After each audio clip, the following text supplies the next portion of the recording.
Hello, everybody. Stephen Meade here for Domicile real estate for people who love houses. This is our Southern California housing market update for Tuesday, as it were, February 22nd, 2022. And in the last week, we've seen kind of some interesting articles come out about the national real estate market. These have shown up in Wall Street Journal. I think CNBC has an article, and they kind of have some different takes on it. Wall Street Journal's take is that enough is enough. The market cannot continue anymore, and it will absolutely. I think the exact phrasing they use, and you got to be careful. Journalists can be tricky sometimes. Is that rising interest rates will have a slowing effect on the market. Now, what's funny is I think the average person hears slowing effect, and they think that that means prices will go down, or a cooling effect.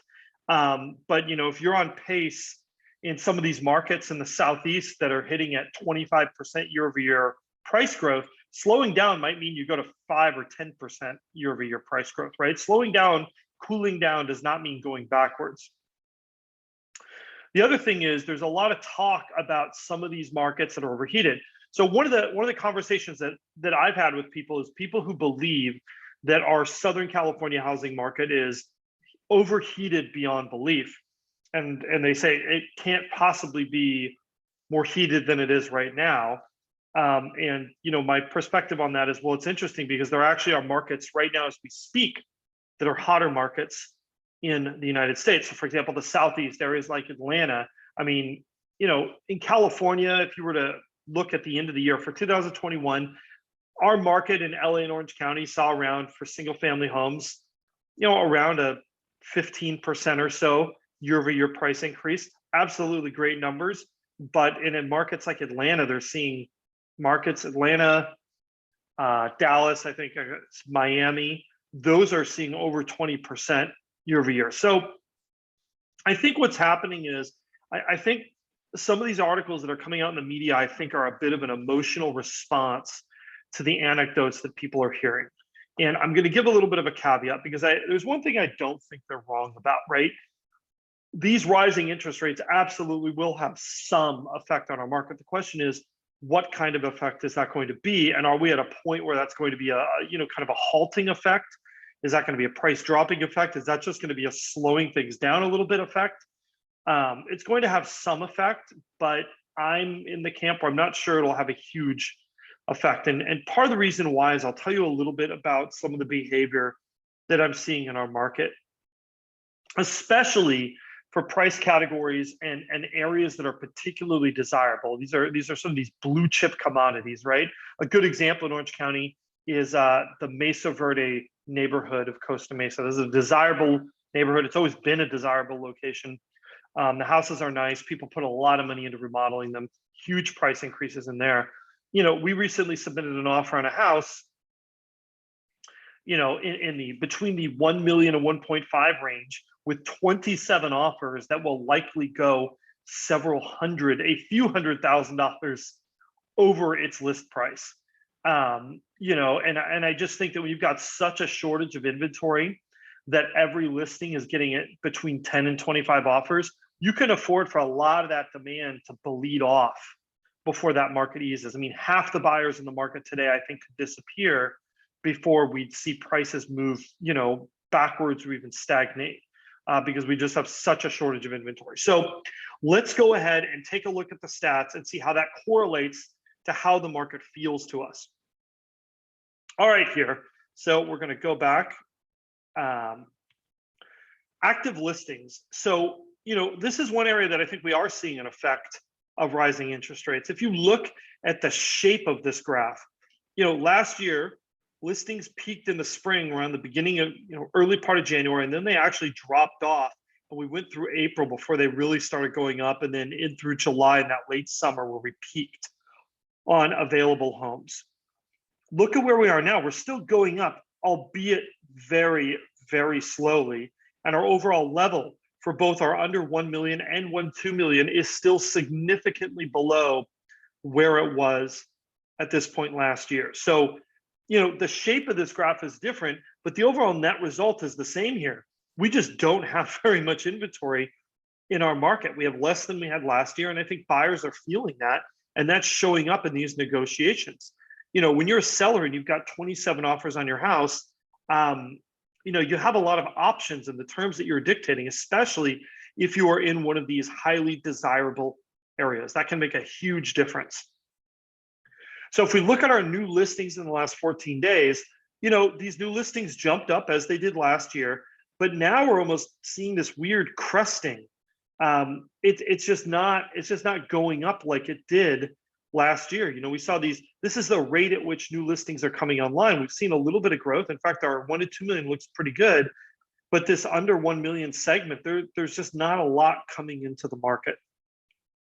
If we look at our new escrows, we also see a little bit of temperance on this side, but I'm wondering, again, is this a result of the shortage of listings, or is this a result of buyers who are saying interest rates are too high, I am priced out of the market, we're just going to hold off and not buy?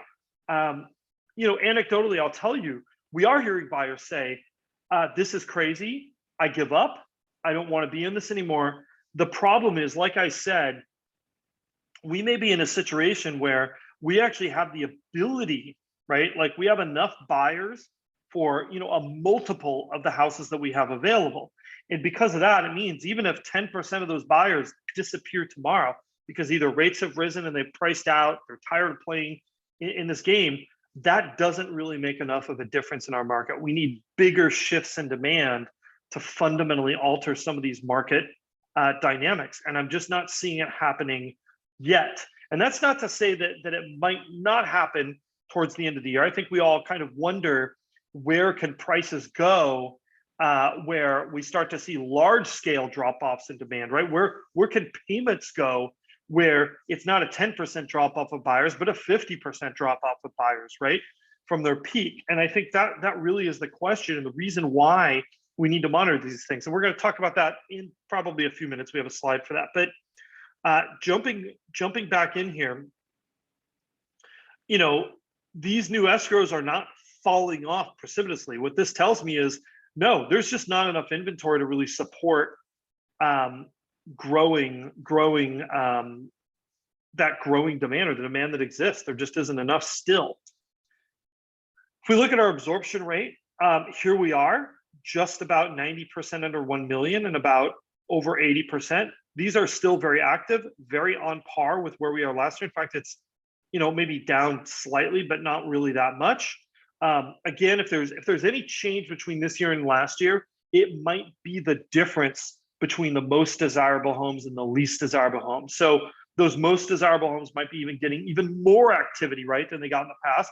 And those lesser desirable homes might be getting a little bit less than they got last year. But the overall averaging of this is that we are still in an incredibly competitive market. Now, here is where things are starting to change. So we are here in February, right, towards the end of February. These closed prices are based on 4 to 6 weeks ago. And what makes this very, very important to understand is that these are some of the first results we are seeing based on homes that were entered into contract in January. And that's a really important distinction. And look at what's happening on these prices. We are up in all three levels of the market: that entry level 25th percentile, the median, as well as that 75th percentile. I think there is zero question in my mind that prices are rising rapidly at this exact moment in time due to a lack of viable supply.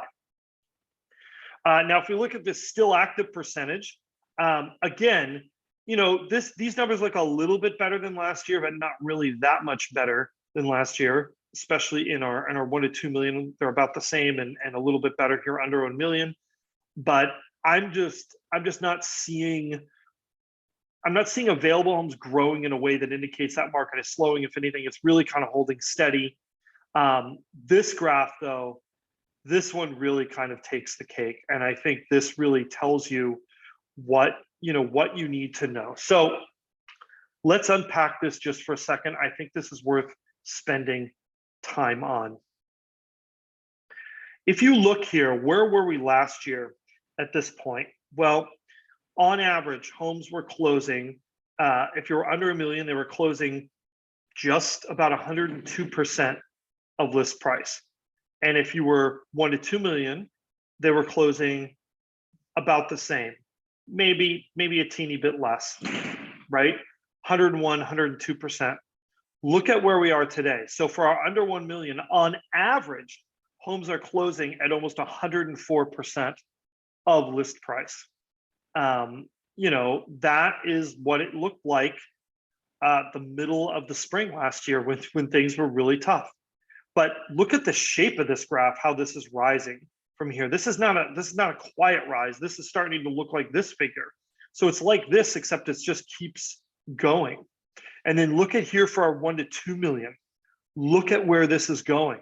We are close to 106% of list price on average for these $1 to $2 million homes. I just want to let that sink in for a second to give you an idea of the mentality. Remember, this is based on things that closed, you know, 4 to 6 weeks ago. Where are we today? If that's what these numbers are looking at, like, right? Where are we today? So let's jump back in there. If we look at our days on market, I think this again tells some more of this story.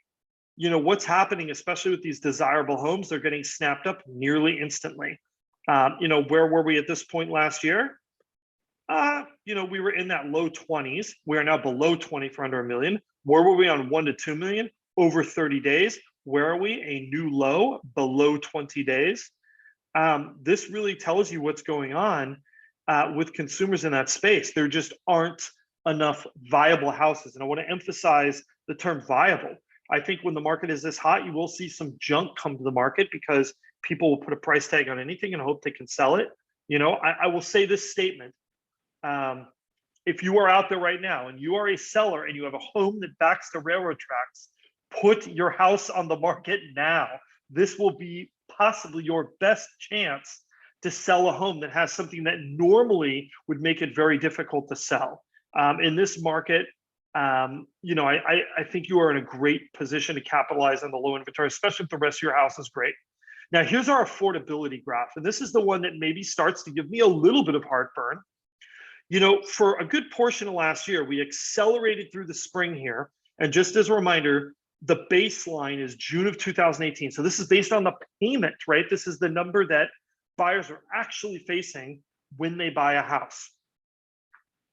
If our baseline of 100% was here back in June of 2018, you know, what do you see happened last spring?